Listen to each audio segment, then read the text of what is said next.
दोस्तों, मैं आप सभी को प्रणाम करती हूँ। आज मैं एक चुटकुला नाच गीत सुनाऊंगी। आप लोग को कैसा लगता है कमेंट में ज़रूर बताइए और गीत को फुल वॉच करके सुनिएगा और हमारे चैनल को लाइक करिए, सब्सक्राइब करिए।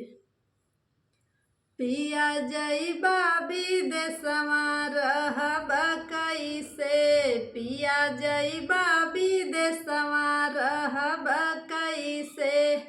ससुर के बोलिया बड़ी निक लागे, ससुर के बोलिया बड़ी निक लागे।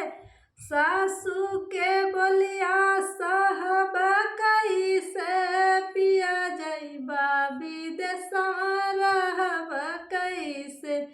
पिया जइबा विदेशवा रहब कैसे, पिया जइबा विदेशवा रहब कैसे। भसुर के बोलिया बड़ी निक लागे, भसुर के बोलिया बड़ी निक लागे। जेठनी के बोलिया सहब कैसे, पिया जइबा विदेशवा रहब कैसे। जेठनी के बोलिया सहब कैसे, पिया जइबा विदेशवा रहब कैसे। पिया जइबा विदेशवा रहब कैसे, पिया जइबा विदेशवा रहब कैसे। देवरू के बोली बड़ी निक लागे, देवरू के बोली बड़ी निक लागे।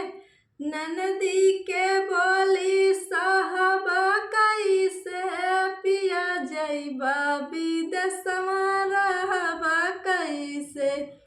ननदी के बोली सहब कैसे, पिया जइबा विदेशवा रहब कैसे। पिया जइबा विदेशवा रहब कैसे, पिया जइबा विदेशवा रहब कैसे। दोस्तों, ये चुटकुला गीत आप लोग को कैसा लगा कमेंट में ज़रूर बताएं। जय हिंद।